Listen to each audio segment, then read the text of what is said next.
तुकाराम महाराजांची भूमिका करत असताना आनंद डोहमध्ये 70% माझी शांभवी मुद्रा लागलेली असते. व्हॉट इज शांभवी मुद्रा? आता थोडक्यात मी हे करून दाखवतो. तर तो ही जी हे आहे ना, याच्यामध्ये पांडुरंग लहानपणी मी गावाला जायचं तेव्हा बीड जिल्ह्याच्या पुढे अगदी छोटंसं गाव आहे रुईगव्हाण म्हणून. तर तिकडे लाईट्सही नव्हते. अशा काळातलं मी ते बघितलेलं आहे आणि ते माझ्या अगदी मेमरीमध्ये फिट आहे. तर तिकडे त्या बायका कशा नथ घालून त्या भाकरी थापत असायच्या आणि त्या शेतात जायच्या किंवा दूध काढायच्या, हे सगळं मी बघितलंय. हॅलो नमस्कार, आपल्या मराठीवर सगळ्यांचं स्वागत आहे. 7 नोव्हेंबरला एक नवा कोरा चित्रपट आपल्या जवळच्या चित्रपटगृहात येऊ घातलेला आहे. त्यानिमित्तच आपण त्यातल्या स्टारकाशी गप्पा मारणार आहोत आणि जाणून घेणार आहोत त्यांचा प्रवास कसा होता. आपल्या मराठीवर खूप खूप स्वागत आहे दोघांचंही. रामकृष्ण सर, मी तुमच्याकडेच पहिले येतो. एक आव्हानात्मक भूमिका मी म्हणू शकेन, भूमिका तुमच्यापर्यंत आली त्या बाबतीत थोडंसं सांगा. तुकाराम महाराजांच्या गाथेची कथा असं त्याचं स्वरूप आहे. तशा अर्थी मला त्या भूमिका सादर करण्याचं किंवा साकार करण्याचं आव्हान अभिनेता म्हणून वाटलं नाही याला. कारण जवळजवळ 15 वर्षापासून मी या चित्रपटाचं जे मूळ बीज आहे, आनंद डोह म्हणून तुकाराम महाराजांच्या जीवनावर आधारित असलेलं जे एकपात्री एकल नाट्य सादर करतो, ते मीच लिहिलेलं आहे. त्याचंच कथासूत्र घेऊन दिग्पाल लांजेकरांनी त्याची पटकथा आणि दिग्दर्शन केलेलं आहे. त्यामुळं ज्याला आपण टेक्निकली अभिनयाची तयारी वगैरे असं जे म्हणतो तसं काही नाही आहे. कारण माझी यामागची भावना अशी आहे की ते तुकाराम महाराजांच्याच माझ्याकडून करून घेतलं जातं. त्यामुळे खूप काही वेगळं मला त्याला करावं लागलं नाही या सिनेमामध्ये भूमिका सादर करण्यासाठी. ओके, स्मिताताई तुझ्याकडे येतो. कशी भूमिका तुझ्यापर्यंत आली आणि काय प्रोसेस होती? मी संत ज्ञानेश्वरांची मुक्ताई हा आमचा चित्रपट झाला आणि आम्ही त्याचं प्रमोशन करत होतो. त्या दरम्यान मला प्रमोशन संपत आलं होतं आणि मला दिग्पालने विचारलं, पुढच्या महिन्यातल्या तुझ्या तारखा आहेत का, आपण असा चित्रपट करतो आहोत. आणि मी म्हटलं की ओके, त्यामध्ये मी काय करते? तो मी आवलीसाठी विचारते तुला. तर तेव्हा छान वाटलं होतं, कारण खूप आनंद झाला की आवली करायला मिळणार आहे. खूप महत्त्वाचं असं हे पात्र आहे आणि प्रत्येक कलाकाराला असं वाटत असतं की आपल्या आयुष्यात एकदा तरी असं छानसं पात्र साकारायला मिळावं की जिथे आपल्याला खूप मेहनत घेता येईल आणि अभिनयाचा कस लागेल. जिथे म्हणजे असे चॅलेंजेस घेण्यासाठी प्रत्येक कलाकार हा, मला असं वाटतं, त्याचं स्वप्नच असतं. आणि ते मला विचारल्यानंतर आनंद झाला, पण त्याचबरोबरीनं खूप जबाबदारी वाटली. आणि त्या क्षणापासून मला लक्षात आलं की आत्तापासून आपण याची तयारी सुरू करणं खूप गरजेचं आहे. कारण माझ्या हातामध्ये अक्षरशः 20 ते 25 दिवस होते आणि त्यानंतर मला वजन वाढवायचं होतं. कारण मला त्यांनी सांगितलं होतं की तू जरा वजन वाढव जे आहे त्याच्यापेक्षा, कारण आपल्याला ती आवली कशी दिसेल, तर वजन वाढलं तर मला असं वाटतंय की ती जवळपास कुठेतरी जाऊ शकते. आणि आधीच्या चित्रपटासाठी त्यांनी मला सांगितलं होतं की वजन कमी कर, त्यामुळे मी त्या जर्नीमध्ये होते. ते थांबवून मी वजन वाढवायला सुरुवात केली आणि फॉर्च्युनेटली मला ते जड जात नाही. वजन वाढवणं वजन कमी करणं खूप कठीण जातं. ते पटापट वाढलं आणि बाकी मग आमची सायमल्टेनियसली तयारी सुरू होती. पण हा प्रवास जो होता तो मला माहिती होतं की पुढचा जो महिना आहे तो कम्प्लिटली डेडिकेटली मला इथे द्यायचा आहे या चित्रपटासाठी, जो मी दिला.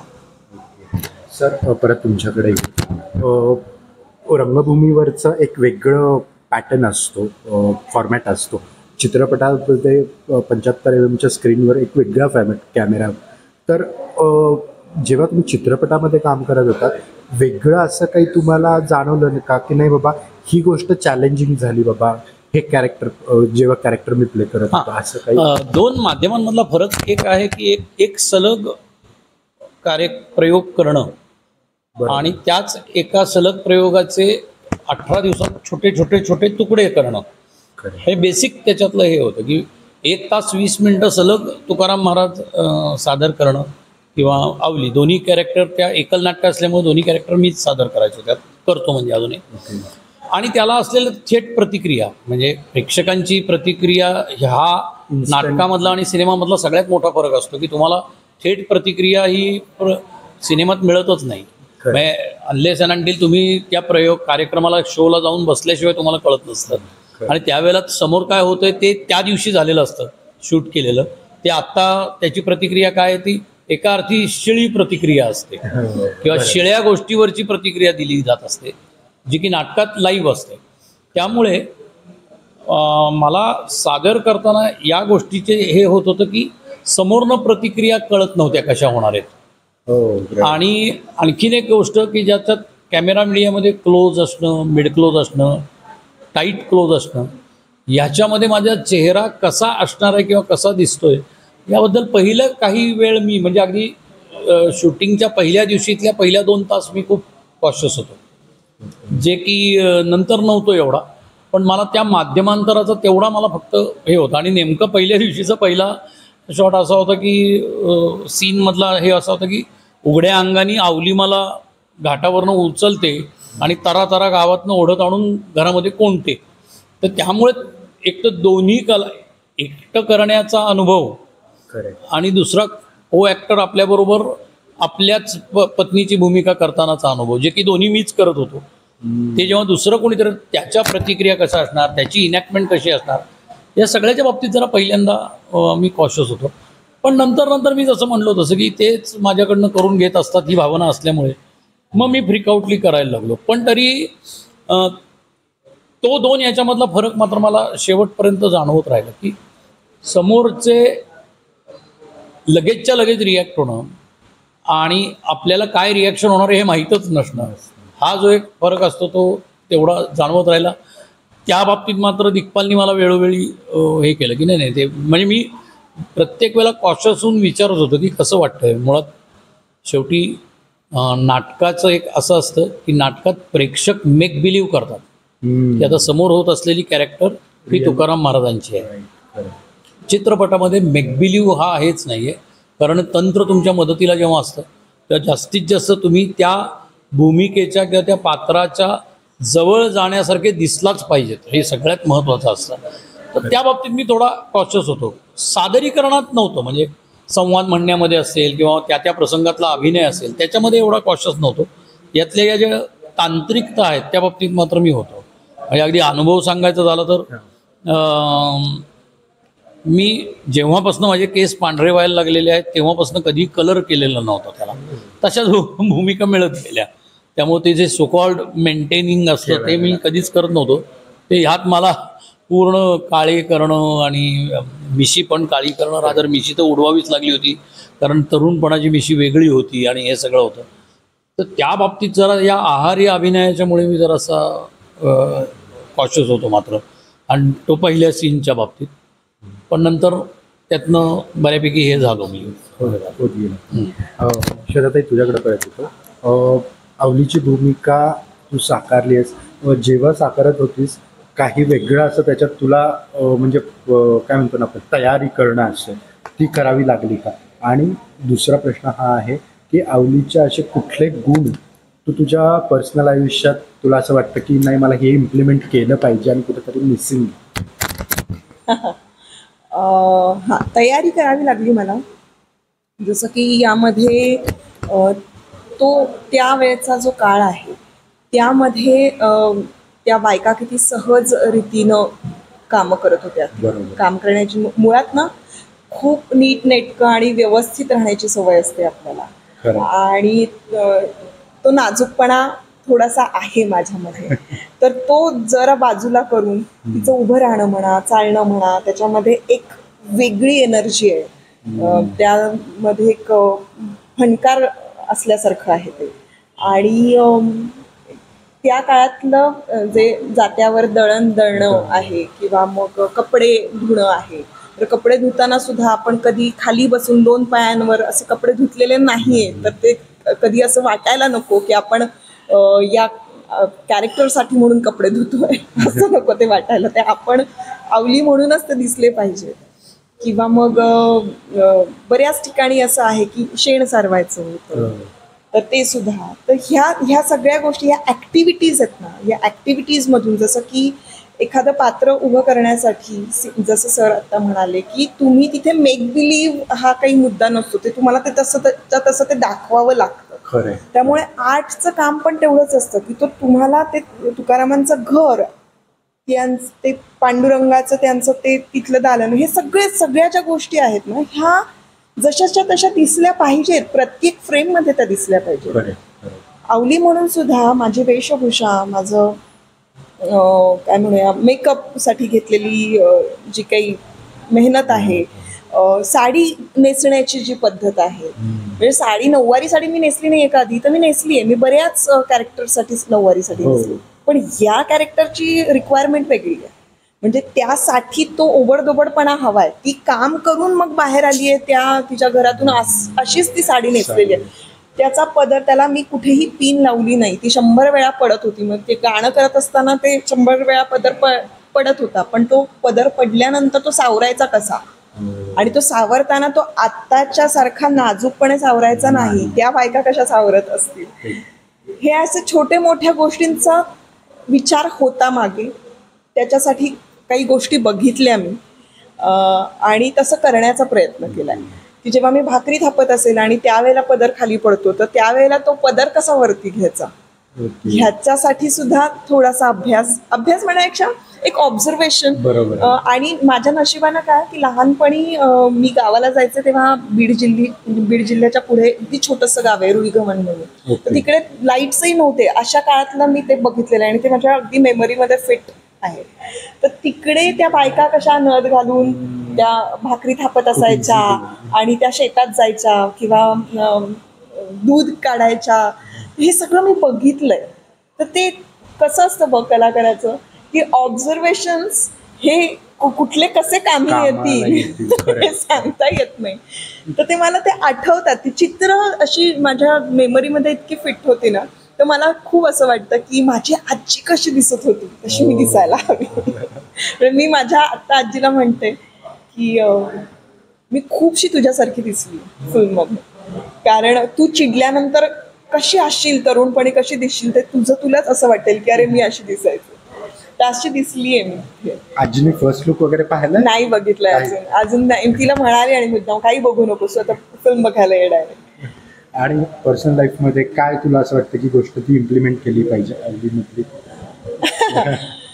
आवली खूप खरी आहे, खूप खरी आहे आवली, आणि तिच्यामध्ये इनोसन्स पण आहे. तिचा राग ती व्यक्त करते, डिप्लोमॅटिकली ती हँडल नाही करत बघ कुठली गोष्ट. तिला आला राग की ती बोलते, तिला वाटली द्याव्याच्या शिवाय की ती देते. ती पांडुरंग आहे का तो बघत नाही, ती कोणी बघत नाही आणि ती बोलते. स्मिता म्हणून मला कधीतरी असं वाटतं की मी खूप जपून सावरून सगळ्या गोष्टी करते. कधीतरी ना असं मोकळेपणाने वागायला मिळावं, आणि काही हरकत नाही. मोकळेपणाने वागलं की आपण तेवढेच रीते होतो आतून, आणि ते बरं असतं. तेव्हा ना ते ओझं घालवलेलं बरं असतं, त्याच्यामुळे मग ते सोपं जातं सगळं. स्मिता म्हणून मला ही गोष्ट घ्यायला आवडेल. तुमच्याकडे येतो प्रत्येक दिग्दर्शकाचा एक वर्किंग पॅटर्न असतो. दिग्पालचा वर्किंग पॅटर्न कसं आहे, आणि जसं तुम्ही म्हणाल रंगभूमीवर तुम्ही आधी काम केलं होतं, तर बऱ्याचदा असं होतं की आर्टिस्ट म्हणून मी काहीतरी इम्प्रोव्हायझेशन करतो. म्हणजे आर्टिस्टला वाटत असतं की नाही रे, हे आपण केलं तर तिथं केलं तर हे जास्त छान होईल.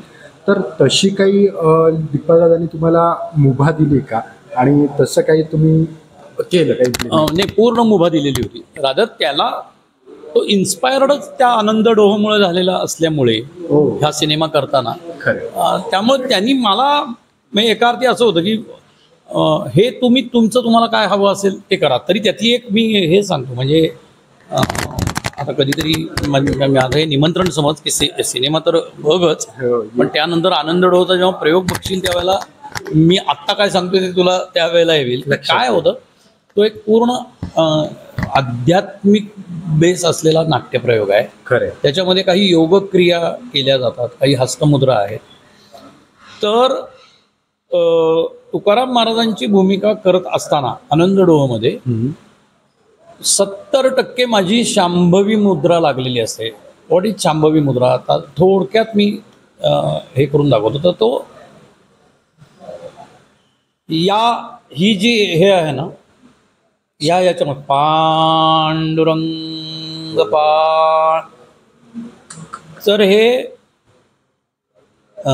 क्लोजला तेवढं हे नाही होणार ज्यावेळेला तुम्ही.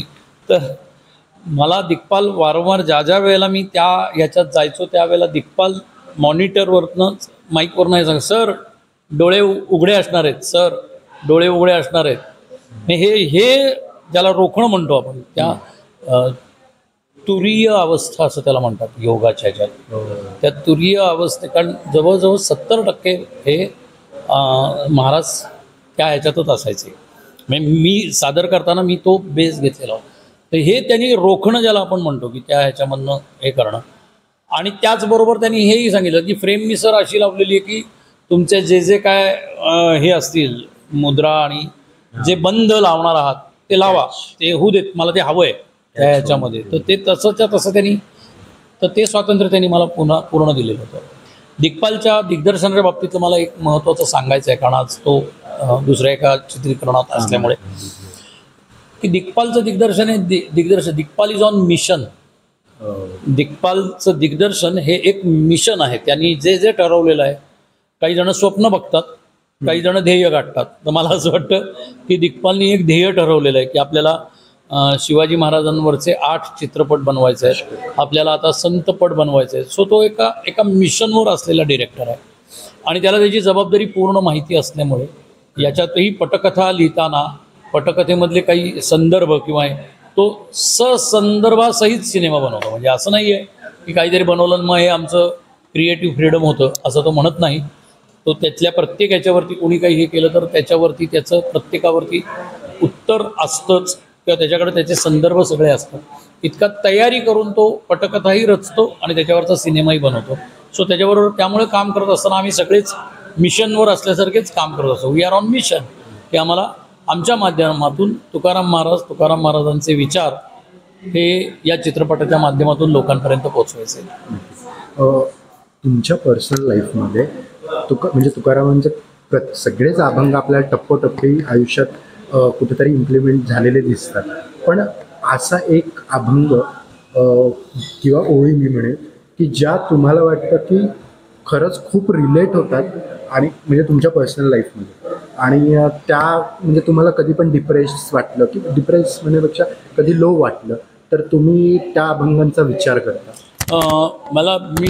मी डिप्रेशनमध्ये वगैरे गेलो नाही, कारण खरंच त्या एका साधनेमध्ये मी असल्यामुळे मला याचा त्रास होत नाही. पण मला वेळोवेळी एका गोष्टीची तुकाराम महाराजांच्या एका अभंगामुळे जाणीव झाली की काही तुमच्या हातून जर घडवून घेतलं जात असेल तर ते तुमचं नसतं, या भावनेनीच ते करायचं असतं.